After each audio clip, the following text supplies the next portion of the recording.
Une production du Studio SF.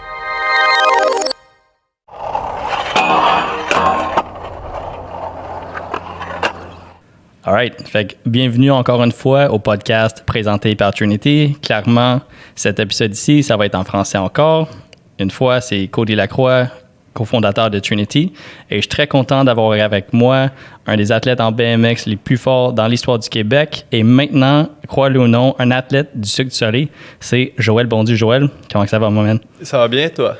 Très bien, merci. Super content de t'avoir ici, for real, cette fois-ci. Ouais, moi aussi. En fait, la semaine passée, on avait essayé de faire un podcast, puis tu t'es trompé de jour un peu. Ouais, nos journées sont... En ce moment, je suis blessé, puis les journées sont assez occupées pour faire la réhabilitation au cirque. Right. Puis j'étais une journée... Dans ma tête, on était une journée plus tôt. Right. Puis, fait que tu t'es réveillé à plusieurs textes de « Yo, t'es ouais, où, man? » ouais, C'était stressant un peu. Ouais, je me suis réveillé comme 3 heures après le podcast qu'on était censé faire. Ouais. Mais aujourd'hui, on va le faire. Ouais, on va le faire, puis je suis content de t'avoir, man. C'est super le cool. Fait que ça fait combien de temps que t'as passé, ben pas passé, mais t'as pris ta carrière de professionnel BMX, puis t'as transitionné ça au Cirque du Soleil, en fait? Ça fait 3 ans. 3 ans maintenant. La première fois qu'on a travaillé avec eux, ça fait environ 4 ans, juste pour faire une semaine de workshop. De training, voir si ça marche, des affaires de même. Cool. Puis combien de pays, combien de villes vous avez fait? Où est-ce que ça fait tellement que tu sais même pas? Là, on est à la 12e ville ou 13e. Quand même. Hein? On a seulement fait Canada et États-Unis en ce moment. Right. On irait au Mexique aussi durant la prochaine année. Mm-hmm. Puis notre prochain continent, je sais pas si où en ce moment. Puis des shows de même, le vôtre, c'est appelé le Volta, si je me trompe pas. Ouais, c'est ça. Puis des shows de même, souvent, ça commence là. Puis parfois, quand c'est assez déplaçable, ils vont le bouger éventuellement aussi pendant quand même assez longtemps. Ouais. Fait que penses-tu que ça serait un bon choix de carrière? C'est-tu le plan de vraiment courir avec ça le plus loin possible? C'est dur à dire. Au début, je voulais faire que 2 ans, arrêter. Right. Mais pour retourner dans le monde du BMX en ce moment, je sais pas, c'est trop simple avec le cirque. Puis j'essaie le plus possible de garder mon niveau pour aller faire les compétitions et des trucs comme ça, mais je sais pas. Pour le moment, je vais prévoir faire encore 4 ans ou un truc comme ça, mais ça peut changer. C'est sûr. Puis tu avais mentionné les compétitions. Fait que toi, je sais que t'es quand même, comme j'ai mentionné, un des meilleurs qui est jamais sorti du Québec. Moi qui travaille au TAG, j'ai vu plein de monde rouler. Puis c'est rare de voir quelqu'un à ton niveau, ton calibre, qui va autant haut, autant de contrôle, non seulement en whip bar, en foot jam. Tu fais tout le kit, beaucoup de world first. Je sais que tu étais quand même un régulier au FIS, puis plusieurs autres compétitions aussi. Est-ce qu'il y a quand même des conflits entre le Cirque du Soleil puis quand tu veux aller justement faire ces compétitions-là? Ouais, c'est beaucoup de conflits, Puis aussi, quand ils me laissent aller faire la compétition, c'est vraiment du travail. Comme je fais les spectacles, c'est des longues journées. C'est un peu stressant, épuisant. Plus, on fait aussi un peu de gym pour se garder en forme vu qu'on fait pas assez de vélo. Et des athlètes professionnels. Là. C'est ça. Puis là, t'es tout le temps fatigué. Fait que quand tu vas en compétition, c'est l'avion, décalage horaire. Après ça, il faut que tu fasses une bonne performance. Tu reviens. Puis souvent, quand il y a des compétitions, quand ils m'ont laissé faire les compétitions en 2018, souvent ça tombait pendant mes semaines off. Fait qu'au lieu d'avoir des vacances du cirque, faire des compétitions. J'allais faire des compétitions. Fait que ça finissait, je pouvais pas voir ma famille. Je pouvais pas voir ma copine ou ex-copine. Je pouvais pas...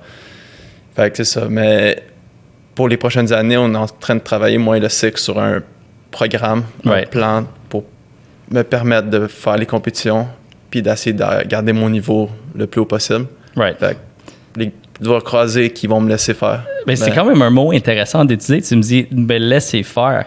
Puis c'est à cause que c'est quand même très sérieux, le Cirque du Soleil. C'est pas un petit truc de backyard, c'est un full show, grosse affaire. Fait que quand tu dis laisser, c'est sûrement dans le contrat que t'es pas censé de faire des compétitions, mais t'as été capable d'un peu leverage pour pouvoir faire une coupe que tu veux. C'est un peu comme ça que ça marche? Ouais, c'est parce que ce qui arrive dans notre sport, c'est qu'il n'y a pas beaucoup de gens qui sont intéressés à faire des spectacles de cirque. Right.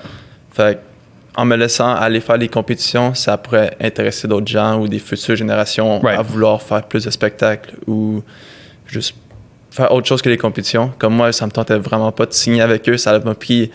Puis même la madame des castings m'a dit qu'elle avait jamais vu quelqu'un... Autant hésitant. Ouais, ben juste les faire attendre pendant 2 mois. Ah, j'ai ouais? pas répondu moi, j'étais en Europe pour faire les compétitions. Right. Puis j'avais pas beaucoup de Wi-Fi ou d'Internet. Puis C'est j'étais normal, occupé, puis toujours focus sur ce que je faisais. Mhm. Fait que j'ai pas répondu pendant 2 mois. J'ai jamais vu l'email. Puis après ça, ils m'ont recontacté, blablabla. Puis elle a capoté un peu, la madame. Elle a dit qu'elle avait jamais vu ça. Quelqu'un qui répondait pas. Mais c'est ça quand tu es le Cirque du Soleil international, global, entreprise, bien connu partout, de pas te faire répondre, c'est sûr que c'est un peu abnormal. Ça s'enligne bien avec ma prochaine question, c'est comment que tu penses qu'ils ont fini par te choisir, te contacter? La première fois que j'ai parlé avec quelqu'un du cirque, c'est-à-dire lui qui s'occupait de nous du début de la création qu'on a fait jusqu'à la fin, c'était en 2015. Après le Fizz à Montpellier, on a fait la mini-rampe, une compétition de mini-rampe. Le genre de spine au milieu, Ouais, là? Ouais. le spine. J'ai fini 4e. Puis tu sais, c'était des bonnes runs. Puis le gars est venu me voir, puis il savait que je venais de Montréal, puis il m'a dit « Hey, on a des projets dans le futur, fait on reste en keep in touch, blabla. Puis moi, j'étais là, c'est cool, mais tu sais, je fais les compétitions. Fait que tu sais, j'ai juste fait. Puis tu sais, j'étais content de. Après l'événement, tu sais, t'as l'adrénaline, t'es content. Fait que j'étais comme, OK, cool, blablabla, OK, bye. Yep. Fait que je pensais pas que ça allait être un show comme ça, puis que ça allait changer un peu ce que je fais. Ben, ta vie, en gros. Ouais, ça allait changer ma vie au complet, là. Yeah. Fait que c'est un peu. Je suis vraiment content de ce qu'on fait en ce moment. Yep. Sauf que chaque jour, je fais que penser, mettons, à ce que je peux faire pour garder le niveau. Ou, Mais ouais. c'est sûr que vous êtes quand même dans une belle situation, toi et le reste de la gang. Vous Ouais. vous faites payer sûrement quand même pas peu pour être dans le cirque. Puis vous êtes sur vos bikes combien de jours semaine? On fait des spectacles 6 jours semaine, puis les lundis qu'on a off, Pratique. ben, souvent je fais du vélo. Fait que C'est ça. Fait que t'es dans une belle situation parce que t'es quand même payé pour faire du vélo, qui est quand même le rêve. Mais c'est sûr que, comme tu dis, ça fait 3 ans que t'en fais des shows. Sûrement que le show ne doit pas varier une tonne à chaque fois. Fait que Non, c'est très c'est- répétitif, sûrement. le même show, les mêmes trucs. On fait aussi d'autres. On fait pas que le BMX, on fait aussi d'autres petits trucs pendant le spectacle. Des cues, c'est appelé, c'est Ouais, ça? des cues qu'on appelle. Puis c'est. Des fois, tu regardes ton téléphone, l'heure, mais vu que ça se passe toujours aux mêmes heures, chaque jour, Yep. des fois, tu es mélangé. Des fois, comme tu fais le spectacle, tu penses. Je regarde plus les dates, je regarde plus on est quel mois vraiment. Tu sais, Yep. c'est toujours le même truc. Ah ouais. Fait que tu sais, c'est une routine. Puis moi, ben, je suis un gars un peu de routine, fait que tu sais, j'aime ça. Mais en même temps, j'aime ça, mettons, partir en voyage avec mon bicycle puis mon sac, puis juste pas savoir ce que je fais, puis on the go comme. Right. Fait que je m'ennuie de ça beaucoup, mais dans le futur. C'est cool. Puis toi, t'as quel âge, là? Je sais même pas. 23. 23. Puis c'est quand que t'as fait du BMX pour la première fois en vrai? Ou même du vélo, mettons? Ben, du vélo, je sais pas à quel âge j'ai appris à pédaler ou des trucs comme ça, mais mon premier BMX, j'ai eu à 9 ans. Mais avant d'avoir mon premier BMX, je faisais aussi tu sais, des jumps avec des vélos qui sont pas faits pour faire des jumps. Right. Peut-être depuis que j'ai 7 ans, 8 ans que j'essaie de sauter avec des vélos. Cool. Puis c'est quand que t'as vraiment accroché, OK, oublie le mountain, les vélos pas faits pour les jumps. C'est quand que c'était OK, moi je suis un gars de BMX? Le jour que j'ai eu, j'ai eu Ah toujours, ouais? je voulais un FMX comme un motocross. Yep. Mais c'est trop cher. Après ça, je voulais un BMX, mais mes parents voulaient pas, jusqu'à temps que mon père se fasse donner un BMX par un de ses employeurs de comme construction ou whatever.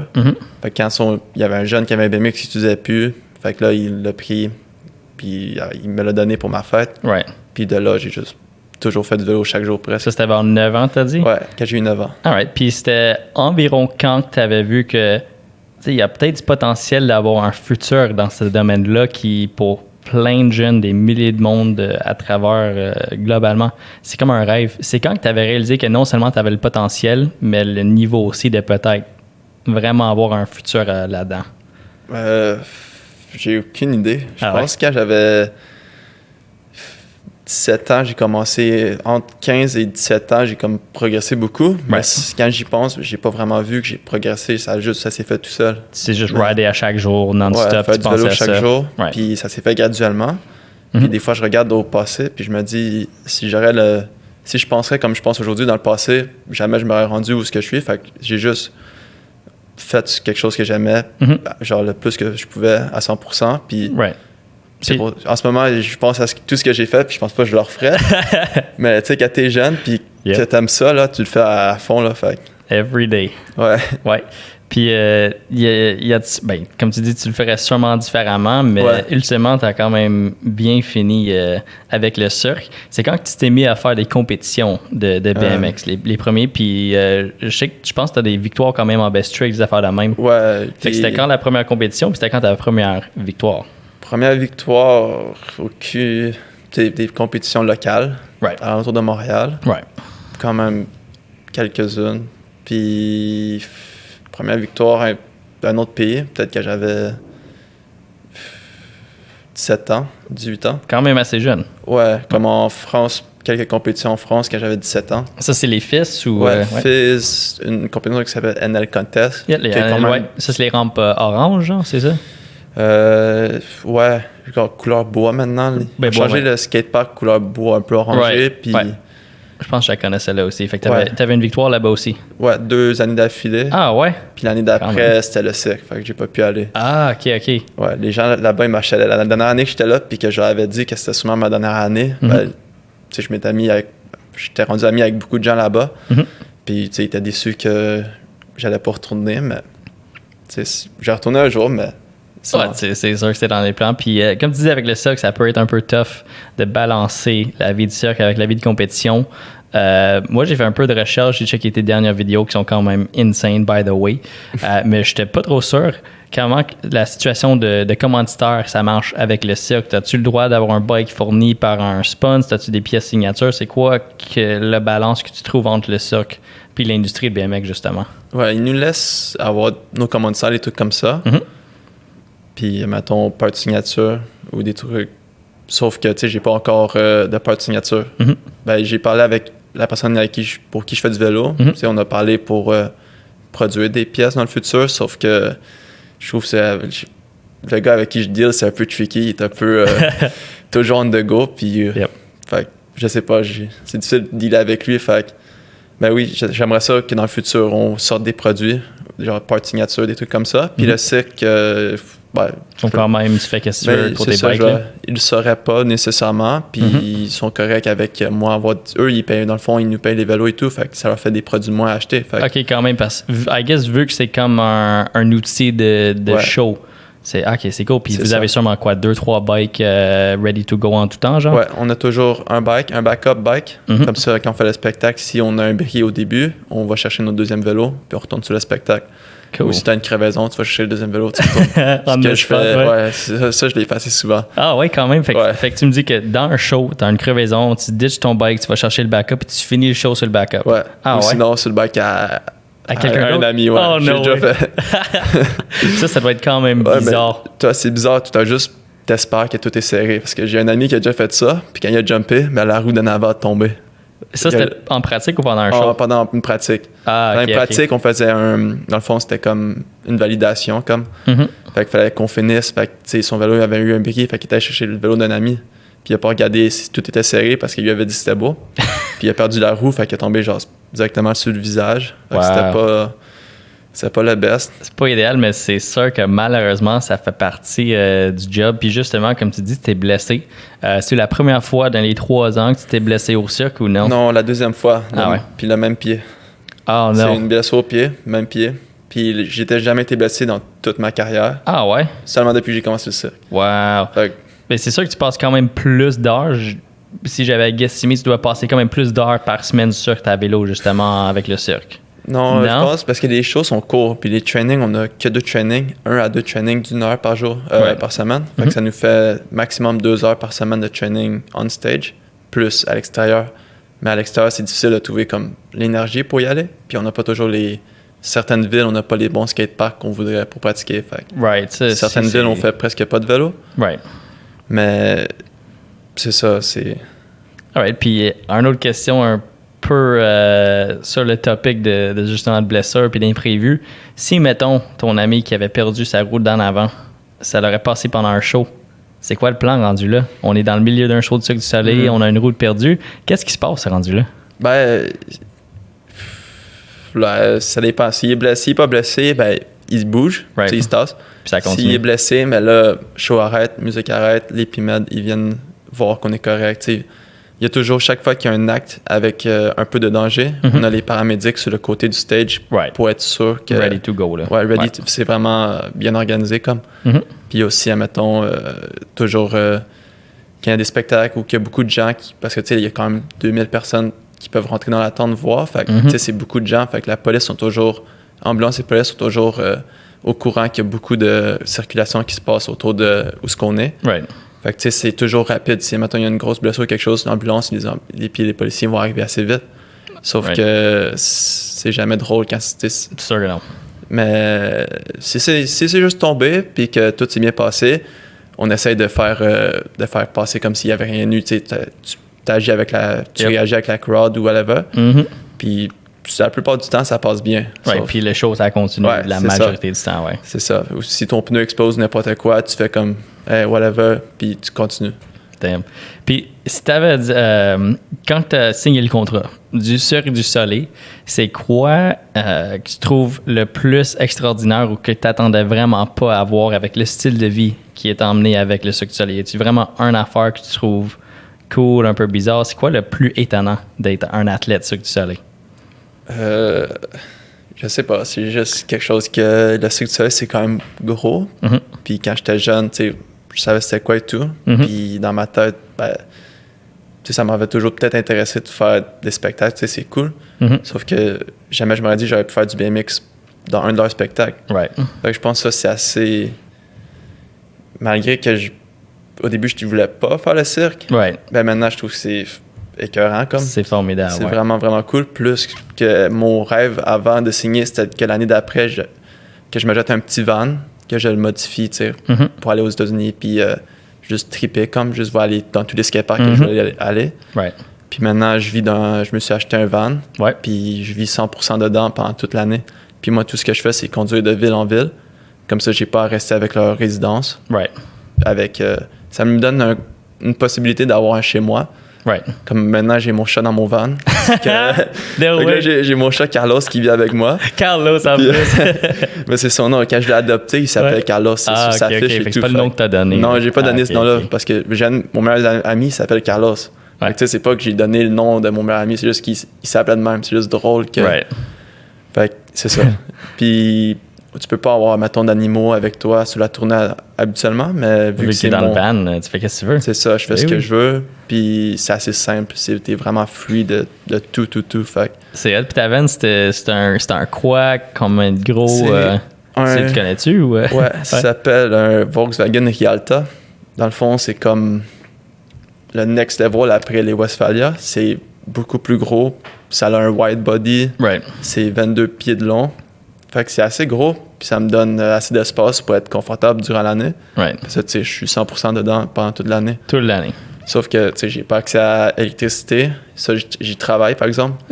Mes toilettes, ils vont être réparés samedi, probablement. Puis, même chose pour ma douche. Dans le fond, j'ai quelques réparations durant l'année que j'aurais dû faire, que je suis juste paresseux. Parce qu'un coup que je suis avec le cycle, j'ai accès aux douches, j'ai accès à la nourriture, j'ai accès... On a un petit gym, fait que un coup qu'on fait une tournée, puis on est au show, on est correct. C'est pendant les semaines off que j'ai pas accès à beaucoup de trucs. Fait que souvent, ce que je fais, c'est que je me prends un abonnement d'un gym qui est 24 hours, hopefully, genre. Fait qu'après ça, je peux aller me laver, je peux utiliser le gym, m'étirer, faire n'importe quoi.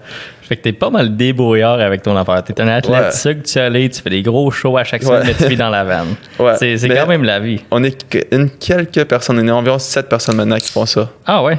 Quand même, y a-tu d'autres gars de BMX que je connais, comme Jeff et Kev, non, ils font ça, là? Non. Eux, ils louent Airbnb, comme. Ensemble, genre? Ouais, tu te mets ensemble. L'été, c'est pas super, Tu loues Airbnb, puis c'est cool.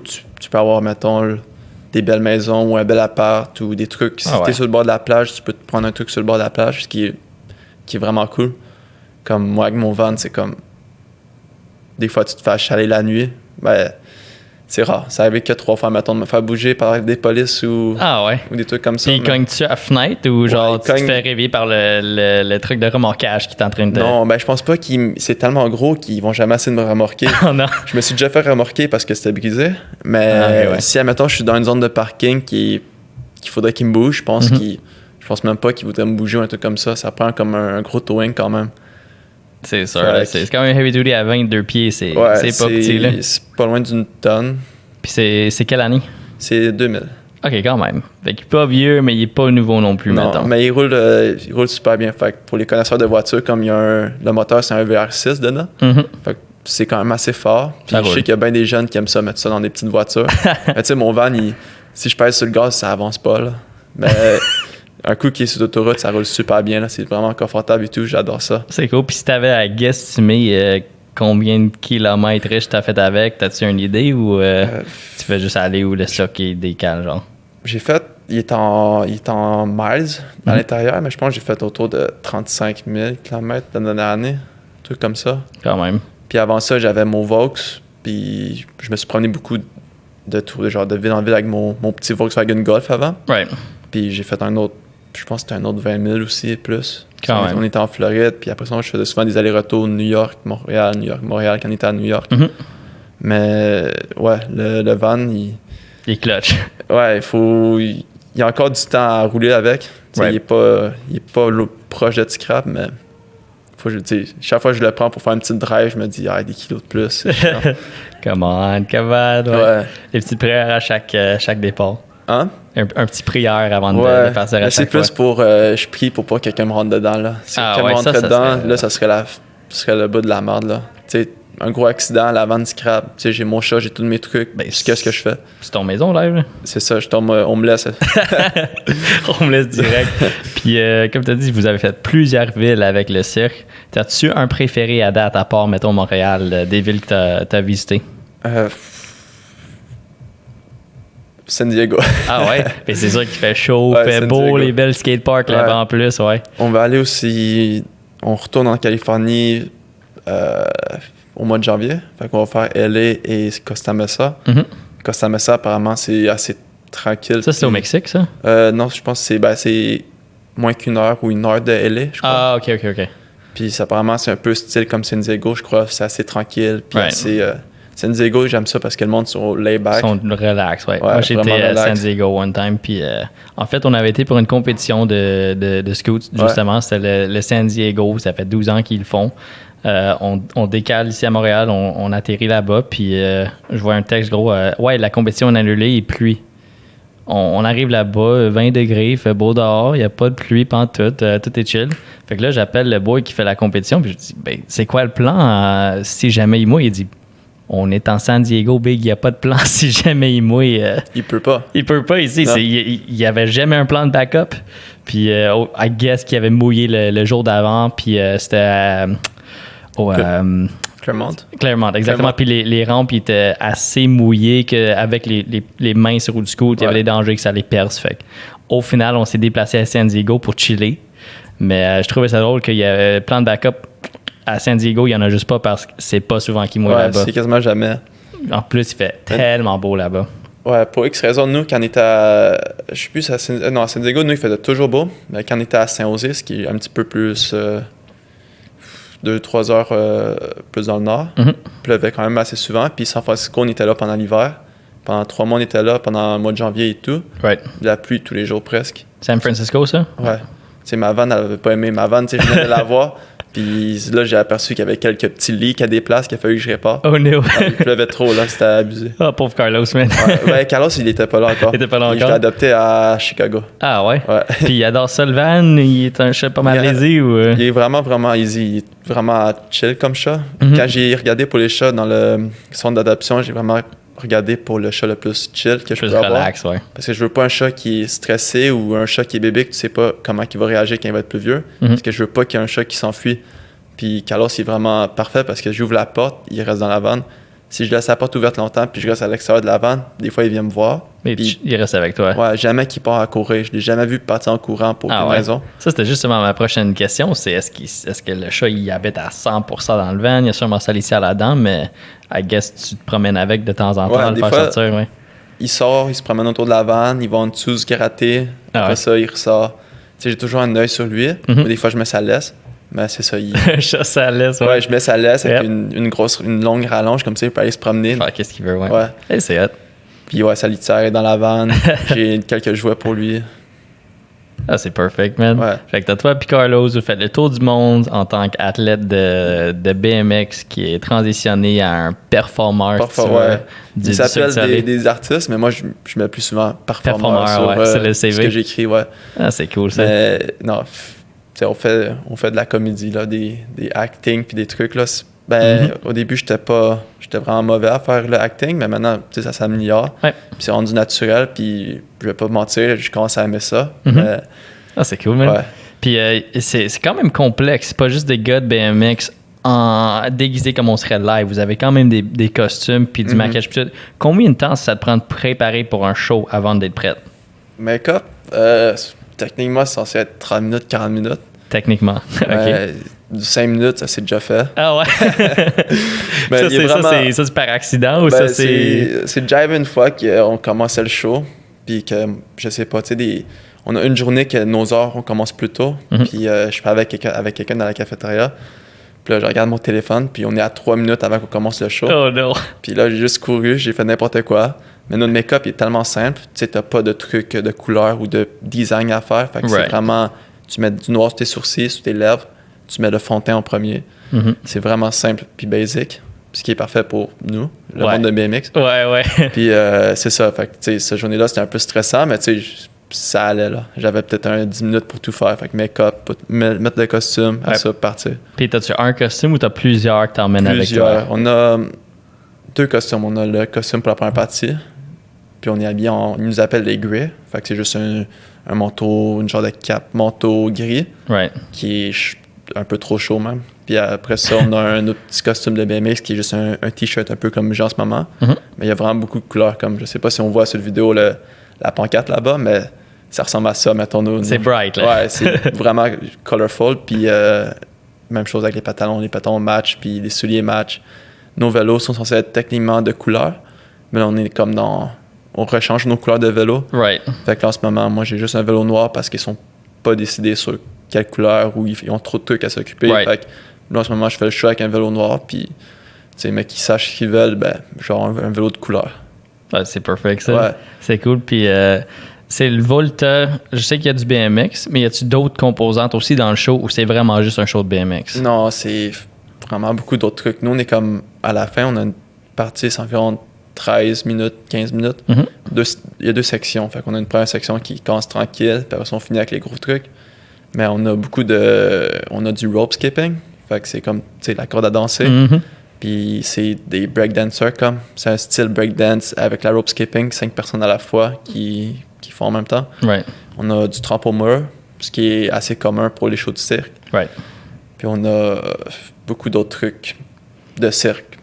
Genre, nous, on est vraiment, le BMX, on n'est pas trop cirque-cirque, mais là, mettons, là, ça passe. Et là, c'est coordonné. Je sais que vous avez la même rampe. C'est comme un genre de triple hip, un peu avec 3 quarter pipes, si je me trompe pas, avec des wall rides aussi. Un wall ride qui est suspendu dans les airs par des cordes. OK, il est suspendu. OK, moi, j'avais l'impression qu'il était comme attaché au quarter pipe. Non, il est pas attaché. Il est vraiment suspendu. Il flotte. Est-ce qu'il bouge? Est-ce qu'il ballotte un peu? Ça ballotte quand même un peu.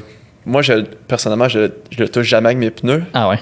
J'aime les wall rides, puis c'est pas que c'est difficile, c'est juste que quand on a fait la création, c'est nous qui décidions, mettons, comment proche qu'il était du color pipe. OK, quand même. Fait que vous avez beaucoup d'input sur le shape des rampes, puis la taille du hip et tout ça. Ouais. Quand on a show up, mettons, les rampes étaient désignées toutes. Tout était déjà découpé, mais au début, le jump était plus gros, comme. Tout était plus loin. Fait qu'on a rapetissé tout. Le jump, les hips, on les a mis un peu plus courts. Le wall ride, on a décidé un peu comment loin qu'on le mettait. Sauf que moi, je trouve qu'il est vraiment trop proche. Puis quand tu le tapes, t'as l'impression que c'est un virtual pour les gens qui sont communs avec scooter, BMX. C'est un virtual, tu montes, tu descends. Puis un wall ride, il faut que tu ailles le toucher puis repopper. Puis tu te ramènes, c'est le pop back-in qui compte. Fait que, tu sais, admettons, t'as pas beaucoup de. Quand tu vas toucher le wall, tu peux pas. En tout cas, moi, ça me fait trop peur de juste glisser. C'est soft, genre, c'est un. Ouais. Puis là, tu sais, quand t'arrives dedans, il y a un gap en bas. Fait que tu te dis que si tu le punks pas, tu passes dans le trou. Je sais pas, moi, je fais plus souvent, mettons, juste mettre mon pied sur le mur. Je cheat comme, je fais pas le wall ride. Je pense que je suis le seul du team qui fait ça. Oh, wow. Mais étant le seul du team, t'as-tu certains tricks que t'es le seul à faire pendant le show ou c'est pas mal tout le monde qui fait des affaires pas mal similaires? Mettons, je sais pas, ouais. tu sais, il y a beaucoup de trucs. Là, habituellement, je suis le seul qui fait genre triple whip, double whip bar, tu sais, quelques petits cossins. Je fais aussi, pendant déjà un solo, que je fais littéralement comme le flip to foot jump. Fait que je fais un backflip, puis j'atterris. Ça, c'est sur le truc au milieu ou sur un des quarter? OK. C'est dans le 8 du milieu. Fait que dans le fond, j'utilise le landing. Fait que juste pour dire, le landing est tellement à pic que je peux faire genre un flip to foot jump.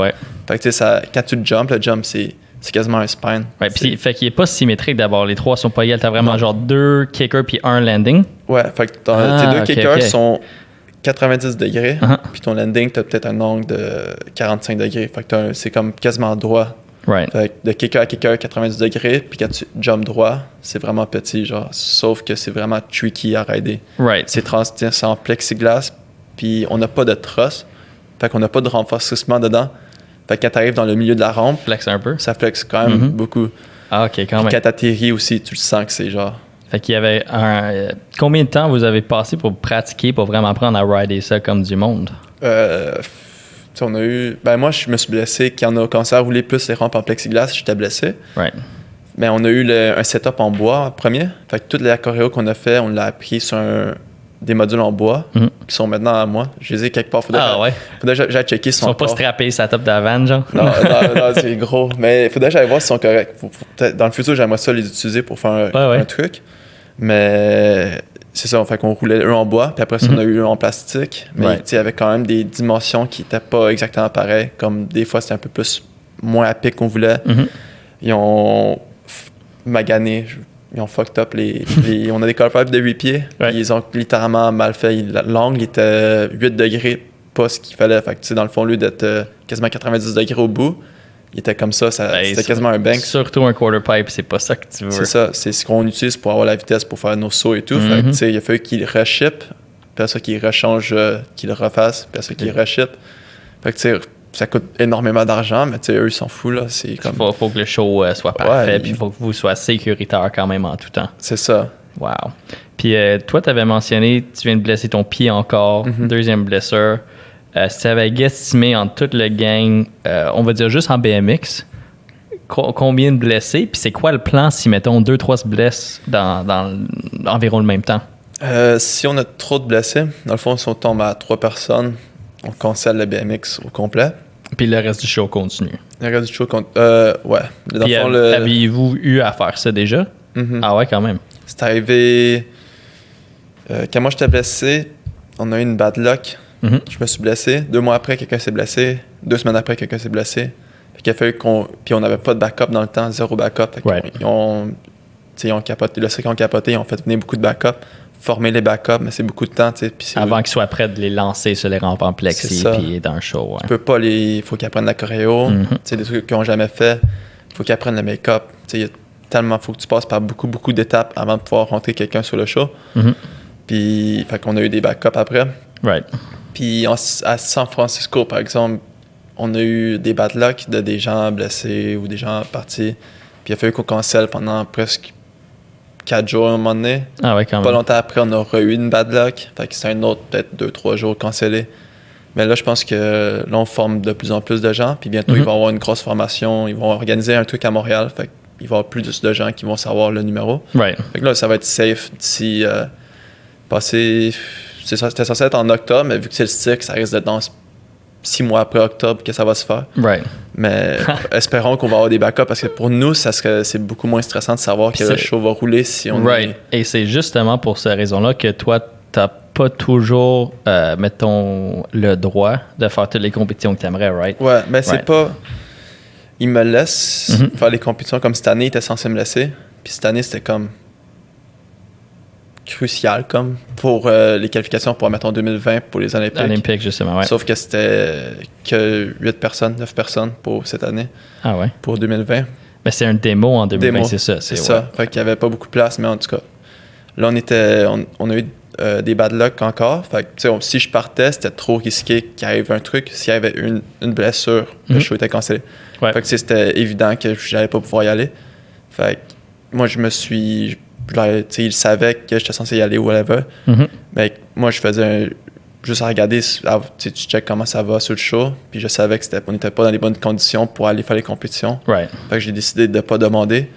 Mais je l'ai quand même demandé tard, peut-être un mois avant la compétition, je leur ai dit, regarde, si tu dis que ça va, ça va, mais sinon je comprends, je suis pas venu te le demander avant parce que je savais que ça allait pas exactement comme on veut, genre. Right. Mais dans le futur, l'année prochaine, 2020. Ouais. 2020, je suis censé pouvoir aller faire pas tout, mais juste un peu, mais plus autour de 2022-2023, je devrais être capable de faire pas mal toutes les compétitions vu qu'il y a assez de monde formé en backup. Puis probablement même prendre un temps off du show vraiment pour focusser. Right.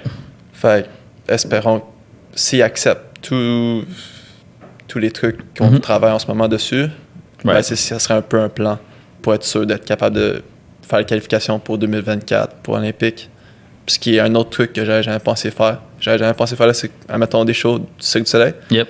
J'avais jamais pensé faire Olympique, mais maintenant que c'est une option, puis que j'ai poussé toute ma vie pour faire ça, je me sentirais un peu mal de pas continuer à pousser. Yeah. C'est la motivation que j'ai en ce moment un peu.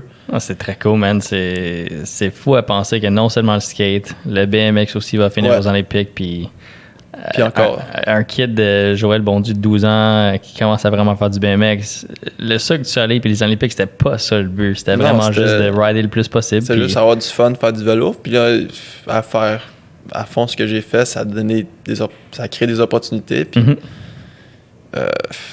ça a créé des opportunités, mais ça bloque d'autres opportunités. C'est ça. Comme ma vie en ce moment, j'ai pas vraiment de vie personnelle, j'ai pas de...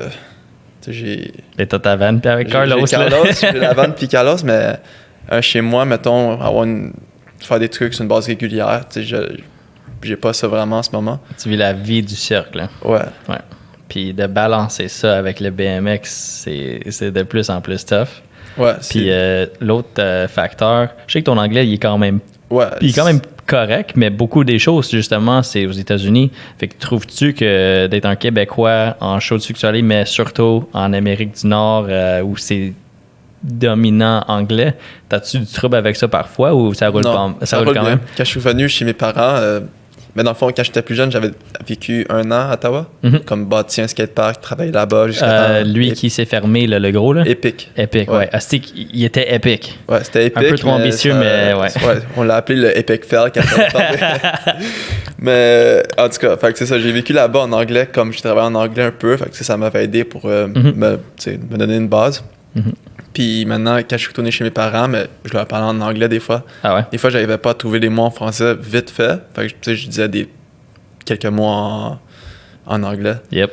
Mais ouais, en anglais, ça va. C'est juste quand on va aller, mettons, si on va au Japon, des trucs comme ça, là, ça va être difficile de communiquer avec les gens. Yep, c'est sûr. Tu sais, j'y pense pas vraiment dans ma tête. C'est comme, cool, on va au Japon, c'est comme visiter tout, mais la communication va être assez horrible, selon moi. Et même quand moi, j'avais été en France avec le Nitro Circus pour le Best Trick, là, ça fait 3 ans que je suis à Montréal. J'ai appris le français toute ma vie, mais c'est pas avant d'être ici que j'ai vraiment développé à parler en français. Mettons 2-3 ans, il n'y a aucune façon pour avoir cette conversation ici en français. Fait que je me suis quand même habitué.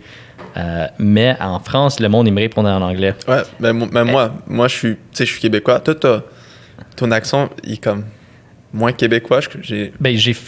Quand j'ai arrivé à Québec, je parlais de même parce qu'en Ontario, souvent, on roule nos airs. Ouais. Fait que c'est quand j'ai arrivé ici, je parlais de même. Puis le monde à Montréal aussi me répondait en anglais. Puis ça me faisait chier. Ouais. Il y avait 2 solutions à ça. C'est soit que je continuais en français jusqu'à ce qu'eux, ils switchaient en français encore. Sinon, pour rendre le moment un peu awkward, si, mettons, je te dis bonjour, puis tu me réponds en anglais vu que t'aimes pas mon accent, mais ton anglais, c'est tellement pourri, je peux même pas te comprendre. Ouais. Rendu là, j'avais du fun avec souvent, je sortais mon George Saint-Pierre. Je disais, you want to go see the scooter over there? I'll show you this. Fait que là, le monde, il me checkait avec un face de genre, le pauvre gars, il parle pas bien en français, il parle terrible en anglais, le monde, il était confus. Ouais. Mais ils font ça en France aussi. Ouais, en France aussi. C'est la même affaire. Puis même toi qui parlais français toute ta vie. Ouais. Mais moi, j'ai quand même moi, ça paraît pas, mais quand j'étais au cirque, des fois, les gens qui parlent. Il y en a qui apprennent le français parce qu'ils sont à l'école de cirque qui est à Montréal. Fait que c'est une école internationale. Fait que quand t'es à l'école, habituellement, ils t'apprennent le français. Fait que des fois, je parle avec des gens qui sont à l'école, puis ils me disent, t'as vraiment un fort accent, des trucs comme ça. Puis moi, je suis comme, c'est normal, je viens du Québec, mais je pense je pense que j'ai probablement un fort accent aussi. Ouais. Mais c'est ça. En France aussi, ils me répondent en anglais des fois. Ah, c'est le pire, man. Il n'y a rien de pire que ça. C'est drôle. Un de mes amis, Baptiste, je sais pas si tu as connu Baptiste, il a travaillé avec nous au QC, tout le kit. Il a fait toutes ses études ici au HEC à Montréal. Puis quand il est arrivé, il avait un grave accent français, quoi. Ouais. Puis c'était tellement drôle parce que quand il est retourné chez ses parents, là-bas, nous ici, vous, whatever, genre, c'est très commun. Le terme genre. Hey, genre, tu sais, genre. Là-bas, c'est pas une affaire. Fait que là, il me disait, ouais, mes parents, ils arrêtent pas de me lâcher. J'arrête pas de dire genre. Puis ils sont comme, hey, il y aura pas de genre dans notre maison. Ici, il y a pas de ça. C'est pas propre. Le Québécois, ça peut rester là-bas. C'est quand même très différent, les deux. C'est les deux dialogues. Sauf ce qui est drôle, c'est que quand tu passes du temps avec des Français, tu te mets à parler comme eux. Ben, comme ton ami. Qui est retourné chez eux, qui est avec. Son accent québécois, là. Moi, chaque fois que je parlais avec des Français de la France, je me mets à parler comme mieux, ou j'essaie de parler, ben tu sais, je suis comme, pourquoi je fais ça? Yep. Ils vont me trouver bizarre si je parle comme eux, fait que tu sais, je sais pas, là, c'est... Mais c'est un drôle de jeu parce que tu connais Lloyd, mon cofondateur de Trinity. Lui, c'est un... Lloyd, ça fait longtemps, j'ai connu, quand j'étais jeune, il m'avait offert de me donner une scoot. Je faisais du bike, tu sais, je faisais des fleurs, puis il voulait me donner une scoot. Quand j'étais vraiment jeune, mais je suis con, j'ai pas répondu, j'aurais dû lui dire oui, je vais prendre une scoot. Ouais. Juste pour gosser avec, tu sais, même avoir le fun. C'est nouveau au Québec. Ouais, c'est Lloyd qui a inventé les pegs de scoot, là, c'est pas... Il est dans le monde entier, il a inventé les pegs. Lloyd, il a fait les... En gros, moi puis lui, on est là depuis le début. Il y a du monde qui ont pris des axes plus longues puis ils ont mis des bearings de skate à côté de la roue. Vu. Ça avait été fait. Mais les premiers pegs machinés pour un scoot, c'était Lloyd. Puis c'était fait ici c'était fait à Québec dans le temps. Mais c'est lui qui les a inventés, ouais. Ça, je savais pas. Je savais qu'il avait fait des trucs avec les bearings ou les whatever. Ça, j'avais vu à un moment donné. Je savais pas qu'il avait créé le peg de ce coup-là. Fait que lui, il n'est pas le premier à faire le truc avec les bearings, mais c'est le premier à aller à un machiniste puis lui payer pour faire avec un bout de métal machiné un peg de scoot. Oui, c'est lui qui avait commencé ça. Puis c'est drôle parce qu'en février passé, il avait passé 1 mois au complet en France. Puis un peu comme j'ai fait ici à Montréal, de changer comment je roulais mes heures, maintenant je ne roule plus. Ben lui, il a pick up l'accent français. Puis fait que quand il parle avec des Français de France, il switch à son accent de Français de France. C'est un peu drôle parce que je l'ai connu longtemps, Lloyd. Je l'ai connu depuis quand il parle en anglais, il y avait un petit slur en anglais. Son français était propre. Et maintenant, quand je l'entends parler son français de France, qui peut transitionner parfaitement, je le trouve un peu bizarre. Je suis comme, pourquoi qu'il parle de même? Mais là, mes amis français sont genre, non, son français de France est excellent. C'est sûr qu'il ne se fera pas répondre en anglais, lui, là-bas. Ouais. C'est drôle de devoir vraiment apprendre à parler selon la culture que tu as intégrée pour justement pouvoir communiquer avec les... se communiquer, s'interagir avec le monde. Puis en parlant de communiquer puis d'interagir avec le monde, en 2019, Instagram, c'est fou, c'est rendu un peu tout. Je parlais avec un invité il y a pas long que du monde, les millénials, sûrement le monde né après 2000, souvent, ils s'interagissent puis ils connaissent même pas leur nom, mais ils connaissent leur nom d'Instagram. Ah ouais? T'as déjà vu ça? Ben, je sais qu'il y a beaucoup de jeunes que c'est comme... Je suis déjà été dans un skatepark à un moment donné à Las Vegas, puis c'était... Moi, je savais pas, mais je pense que c'était un coin un peu pauvre, un truc comme ça. Puis il y avait beaucoup de jeunes qui étaient là. Ouais. Fait que là, moi, je faisais mes vélos, je faisais mes trucs. Puis après ça, il y avait beaucoup de jeunes qui venaient me voir, puis là, ils restaient avec moi, puis tout. Puis après ça, ils étaient là, hey, t'as Instagram, blablabla. Puis après ça, ils checkent Instagram, ils sont là, ah, t'as des followers, blablabla. Puis après ça, ils ont pas arrêté, comme, ils prenaient mon téléphone. Tu sais, moi, ça me faisait pas peur, tu sais, je suis plus vieux qu'eux. Fait que s'il y a un jeune qui essaie de courir avec mon téléphone, tu sais, je fais juste pédaler un peu, puis je suis là, qu'est-ce que tu fais? En bas, que tu vas le rattraper, c'est ça. Puis tu sais, j'ai trusté, mais il y avait un security guard pour le parc, puis il me disait pas trop les truster, mais moi, je me foutais un peu de ce qu'il disait. Fait que tu sais, je laissais prendre mon téléphone, prenais mon téléphone, puis tu sais, il faisait des live stories ou n'importe quoi. Il se mettait live sur mon téléphone, puis là, il parlait, il me filmait faire du vélo, des trucs comme ça. Puis tout ce qu'il voulait je sais pas, c'est fou comment c'est rendu un peu... C'est drôle, man, parce que tu connais Benji, un No Rider Trinity, on avait été à Boston il y a pas long, puis un des boys l'avait vu rider, puis il dit « Wow, il y a un méchant niveau, lui. Attends, t'es-tu Fat Pizza Slut? » Puis il dit « Ouais, c'est moi. » Mais il savait pas son nom, que c'était Benjamin Lemieux, il savait juste que cette Fat Pizza Slot d'Instagram. Je trouvais ça juste tellement bizarre. Puis les kids, ils s'interagissent plus de même de nos jours. C'est quand même bizarre. Mais je voulais te demander avec toi, étant un vrai pro de BMX, sorti du Québec, vu que Instagram puis des affaires de même, ils ont tellement un gros importance dans ce monde-là, t'as-tu déjà trouvé que, vu que tu postes souvent en français puis le barrière de langage, que ça t'a un peu hold back de vraiment grandir ton profil en ligne?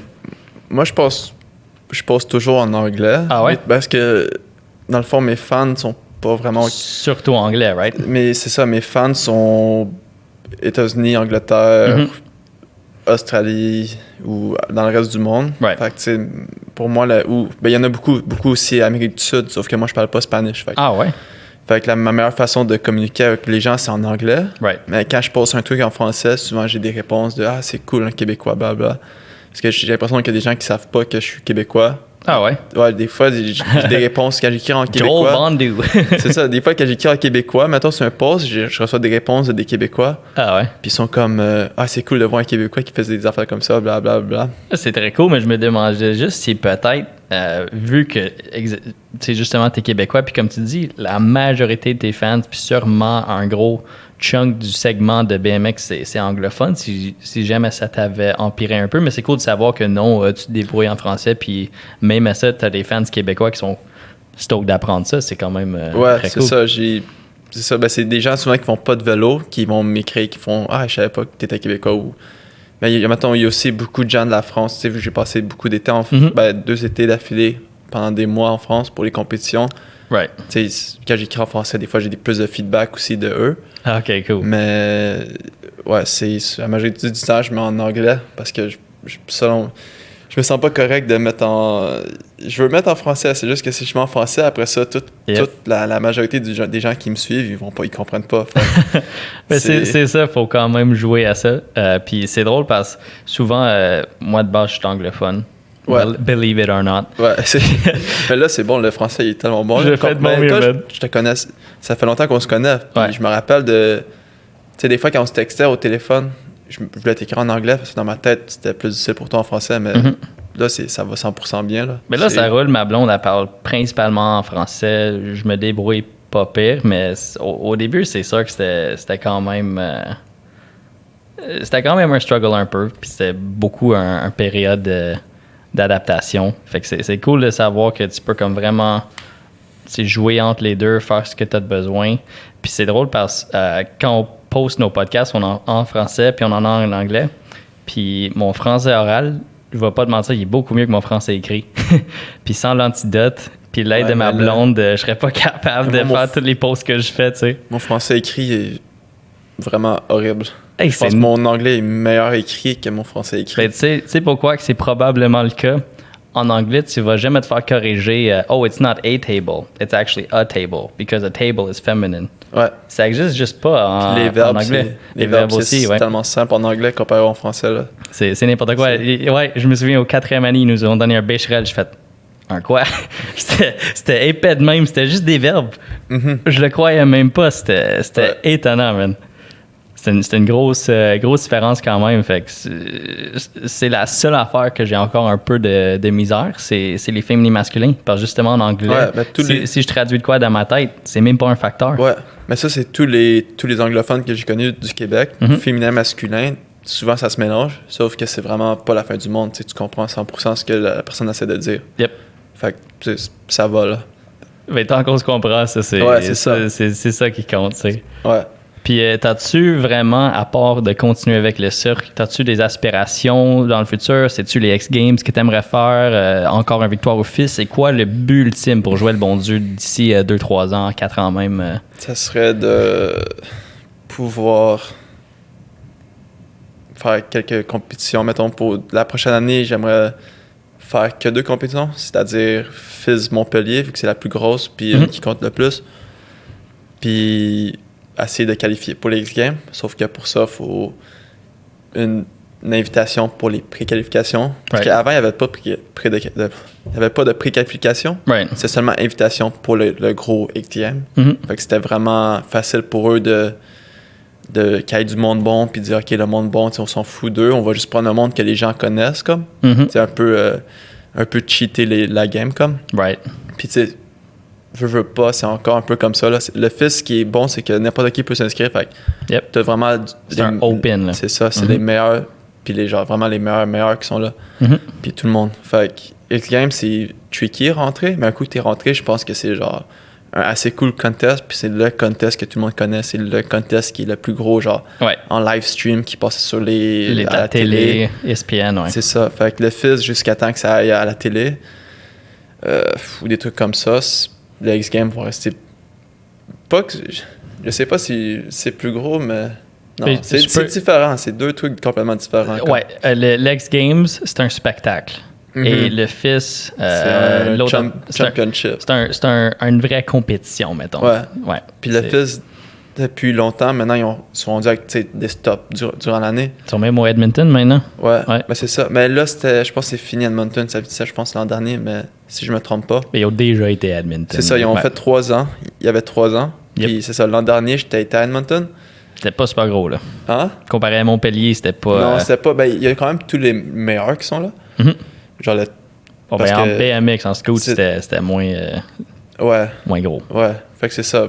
À Edmonton, j'étais là l'an dernier, puis je m'étais pas qualifié pour les finales parce que j'avais tombé à mon last trick pour X raison, j'ai tombé. Et là, j'ai pas fait les finales, mais après ça, il y avait le best trick, puis j'avais gagné le best trick en faisant le double whip rewind, c'était ça? Non, c'était pas ça là. Ben, j'ai fait ça en premier. Right. Mais je pense pas que ça a gagné, mais après ça, j'ai fait triple tail whip, attrapé, puis le bar spin après. C'est pour ça. le bar spin. Ça, c'était comme la première fois dans le monde que ça a été fait sur une rampe dure. Puis slash, même sur un rési, c'est jamais été fait dans un color pipe. Right. Fait que ça, j'étais cool. Puis là, j'étais content d'avoir fait ça. Right. Puis en plus, c'était le last try. J'ai take off sur le buzzer. Fait que ça l'a pendant que je take off. Bang, puis là, t'as atterri. Yep. Tu sais, il y avait genre beaucoup de gens qui étaient stoked. Puis le monde pensait que c'était fini. Tu sais, il y avait le chronomètre tout. Puis ça, c'était rendu genre 3, 2, 1, ben, le truc, tac, atterri. Triple whip, bar, bang. Ouais, fait que ça c'était le fun. C'est pour ça. C'est des trucs comme ça que je reçois pas avec le cirque. Comme. Right. C'est vraiment routine, même show, même tricks. Fait que t'as moins les chances de te pousser. Ouais, comme tu voudrais. T'as pas le droit de faire un truc, admettons. Les coachs, ils savent les trucs que t'as fait, mettons. Puis les coachs, c'est des anciens de BM, j'espère. Non, les coachs ont aucun rapport avec les BMX. Okay. Les coachs, c'est soit des anciens artistes, puis quand je dis des anciens artistes, souvent, c'est des anciens gymnastes qui sont devenus artistes. Des acrobates, des affaires de même. Ouais, acrobates. Fait qu'ils apprennent, tu sais, ils nous parlent. Fait qu'ils apprennent un peu ce qu'on fait. Puis maintenant, on a un autre coach, ça fait assez longtemps qu'on l'a sur notre show, mais je suis triste, il va s'en aller bientôt. Fait qu'on va avoir un nouveau. Mais tu sais, il connaît assez bien, tu sais, il aime ça nous parler puis apprendre des trucs. Fait que tu sais, il s'y connaît assez bien. Sauf, ouais, c'est pas... C'est pas comme un coach. C'est pas le même vibe d'une compétition, puis c'est pas un gars qui parle le langage de BMX. C'est un peu comme le skate, le scoot, le patin, n'importe quoi. C'est bien cool de voir quelqu'un faire un double backflip. Mais si tu fais pas de BMX, tu peux pas comprendre pourquoi un Vader, c'est tellement un foot jam plus technique que juste un foot jam normal. Ouais. Puis si tu le comprends pas, c'est presque comme sa propre langage. Ouais. Que ce soit que tu parles ou que tu parles pas.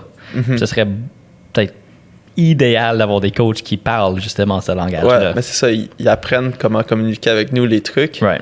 Puis ils essaient de nous regarder pendant les trainings. Le coach est là pendant nos trainings, puis il regarde ce qu'on fait. Puis disons que tu vas essayer un nouveau truc pendant le show, ben t'as pas le droit. Faut que tu ailles fait sur la rampe pendant les pratiques, sur le plexiglas. Parce qu'on a aussi un raisy pendant nos trainings. Des fois, un training sur 2, on va mettre un raisy. Sur justement le 45 qui est le landing. Ouais, ça? Sur le... Ouais. Puis après ça, fait qu'on met le raisy là. Puis si on fait nos trucs là-dessus, ça compte pas comme la rampe. Faut vraiment que tu aies fait sur la rampe pour que ça soit validé pour un show. Puis as-tu un nombre de fois que, mettons, la première fois que tu as fait ton triple whip dans le show, il fallait que tu la fasses X nombre de fois sur le plexi? Mais juste une fois, comme j'ai... Ah ouais? Mais ça, dans le passé, vu qu'on était nouveau, ça arrivait que les coachs disaient « OK, faites vos trucs », puis que finalement, ils n'auraient peut-être pas dû nous laisser. Mais maintenant, c'est un peu plus strict. Calculé, ouais. C'est un peu, plus calculé maintenant. Right. Mais ça m'est déjà arrivé de faire un truc, admettons, que j'avais seulement fait sur le rési, puis qu'il m'avait dit « OK, c'est beau, tu peux le faire ça rond », puis que j'avais fait. Puis une autre fois, c'était arrivé encore, qu'il m'avait dit « OK, c'est beau ». Ben, j'avais pas demandé au coach parce que notre coach, qui est plus notre coach, il était pas là, c'était comme un remplaçant. Right. En tout cas, puis je l'avais fait des millions de fois sur le rési, mon truc. Puis après ça, j'étais là, moi le faire pendant le show. Fait Avec leur permission ou sans leur dire? Ben, ils le savaient pas. Ah, Comme, ok. tu sais, je voulais pas le faire. J'ai dit à d'autres amis, j'ai dit, je devrais-tu? Je devrais pas. Ils disaient, hey, ben oui, tu devrais. Tu l'as fait genre tellement de fois pendant le training. Fait que je suis là, ok, je le fais. Puis là, je l'ai fait, j'ai tombé quand même assez bad. Après ça, je me suis fait, on se l'est fait dire, là, faut que vous fassiez au moins sa rampe sur le plexiglas, des trucs comme ça.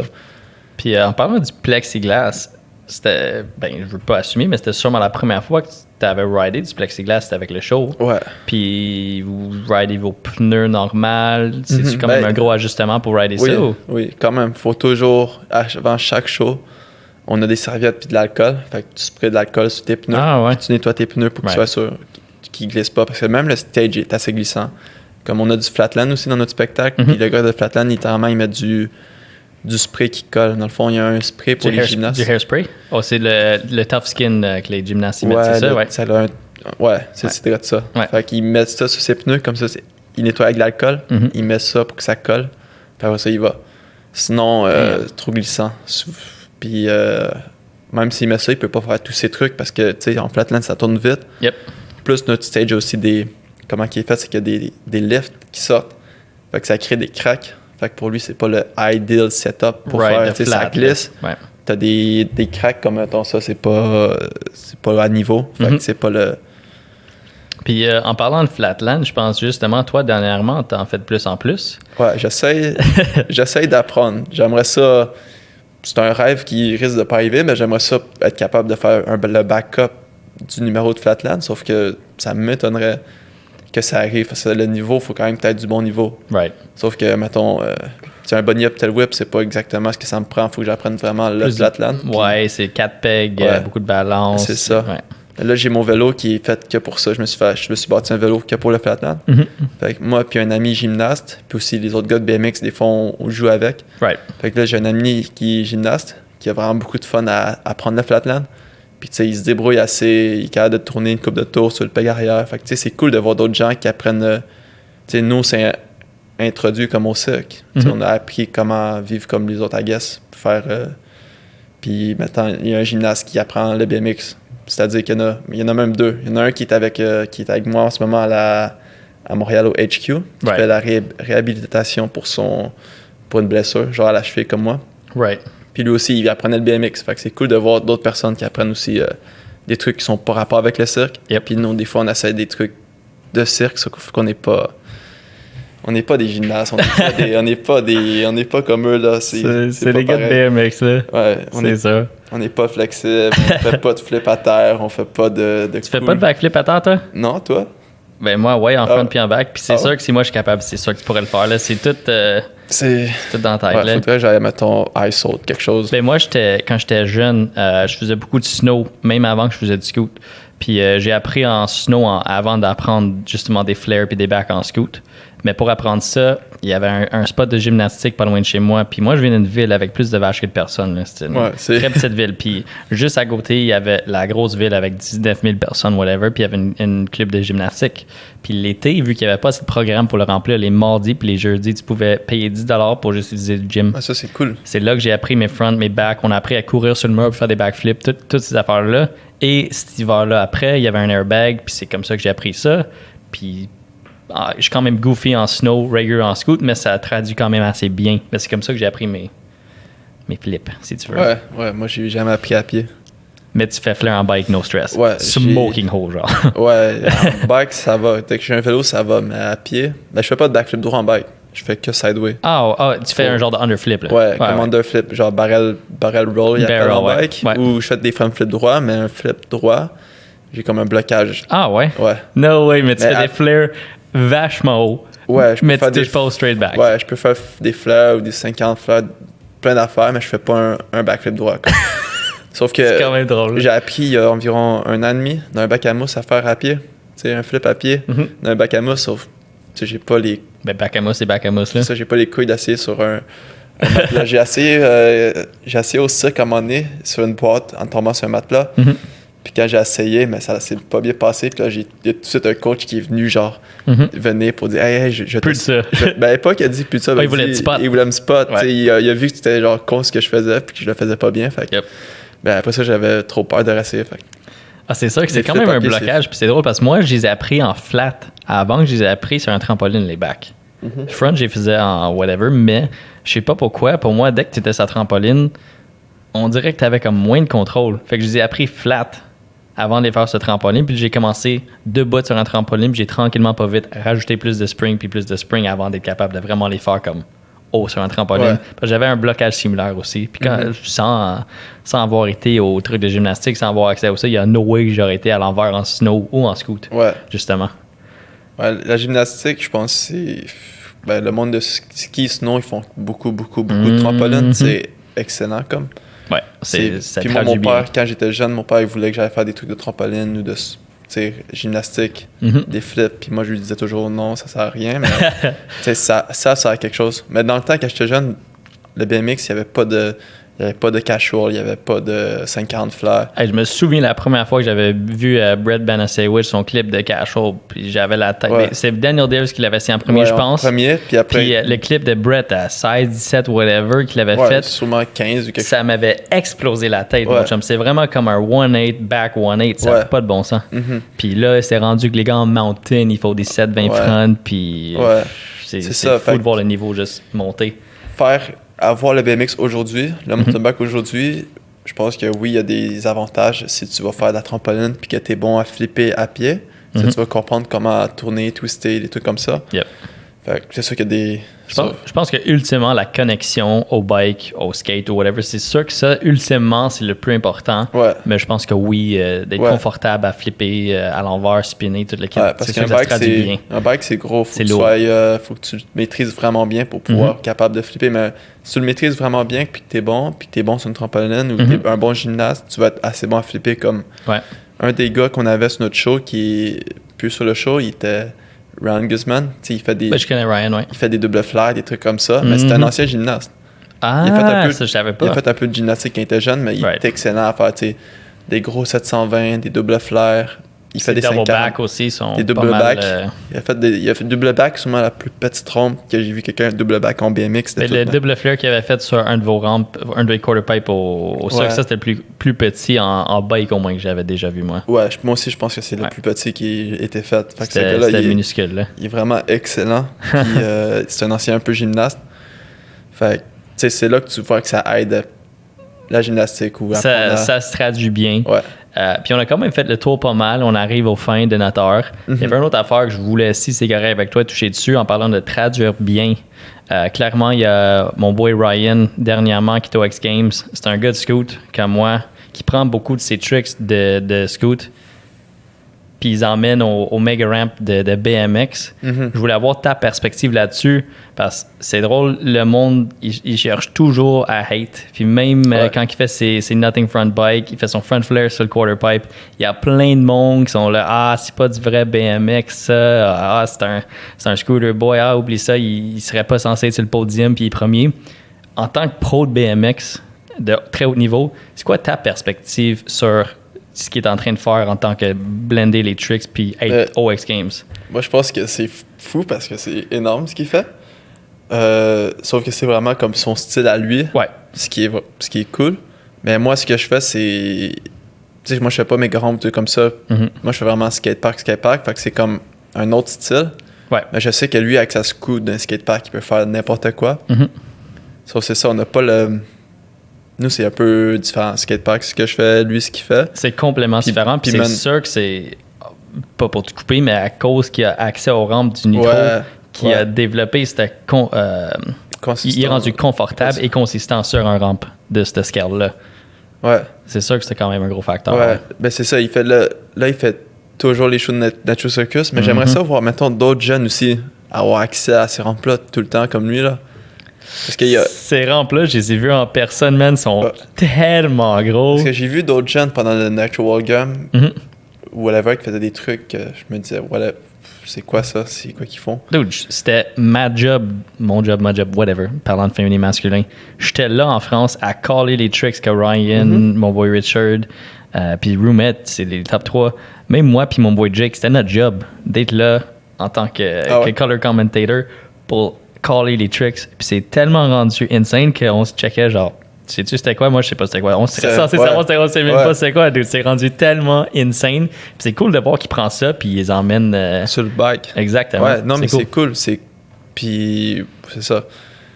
Je sais pas, moi, je ferais pas de la grosse ombre comme ça, là. Ah, moi, tu fais pas ça, toi? J'ai peur des hauteurs. Tu sais, je suis capable d'aller haut d'un colopipe de quoi? Colopipe 9 pieds, 10 pieds, 14 pieds, mais juste un coup, comme. Si je ride une verte, aller-retour, là, ma peur des hauteurs, elle embarque, comme. Ah ouais? Mais c'est juste... Fait que toi, en tant que pro de BMX, t'as peur d'auteur? Ouais. J'ai horriblement peur des hauteurs. C'est effrayant, là. Wow. Mais sur un vélo, ça va. J'ai fait ça toute ma vie, fait que tu montes, tu descends. Ouais, c'est ça va assez vite. C'est monte, descend. Wow. Quand même. Fait que peur d'auteur. Ouais. J'aurais jamais estimé. Bon, ça fait pas mal le tour. C'est vraiment cool d'entendre comment tu as vraiment pris ta carrière de pro de BMX. Tu as transitionné ça au Cirque du Soleil. Tu t'es pris une van. Tu es rendu avec Carlos. Carlos le chat. Tu fais le tour du monde. Shout out à Carlos le chat. Ça fait le tour pas mal. On va conclure le podcast. Si jamais des shout out à faire, ce serait là le temps de le faire. Je sais pas si tu as des commentateurs. Tu voulais shout out des affaires de même. Là. Shout out le Cirque. Là. Ouais, shout out le Cirque du Soleil, Collective Bike. Puis c'est pas le tout en ce moment-là. J'ai pas trop. Depuis le cirque, c'est comme un peu fini le temps. Pas le temps des commanditaires, mais c'est difficile de dealer avec eux. Ils veulent faire les événements, les trucs comme ça. Fait que dans le style que j'ai, je fais pas de street. Moi, les commentaires que j'ai, c'est genre, faut que tu fasses des compétitions. Right. Fait que c'est un peu. Puis avec le cirque, j'ai pas tant besoin là. Right. On a tous pas tant besoin. Ben, shout out le cirque, shout out Collective Bike. Puis toi sur Instagram, c'est @JoelBondu. Ouais, Joël Bondu. Perfect. Well, @JoelBondu, comme d'habitude, @RideTrinity, thetrinity.com. Merci encore d'être venu. Je sais qu'on s'est repris la semaine passée. Je suis quand même... Désolé pour avoir manqué. Ah, dude, il n'y a pas de stress. Je suis très content que tu t'es pointé anyway. Puis c'était super le fun. Puis si jamais dans le futur, quand tu es entre shows, tu veux en refaire un autre, ça serait un plaisir, man. Ouais, peut-être l'an prochain pendant les vacances. Ce serait perfect, ça. C'est cool. Merci tout le monde qui a écouté jusqu'à la fin. Puis on verra dans 2 semaines. À plus. Ouais, salut.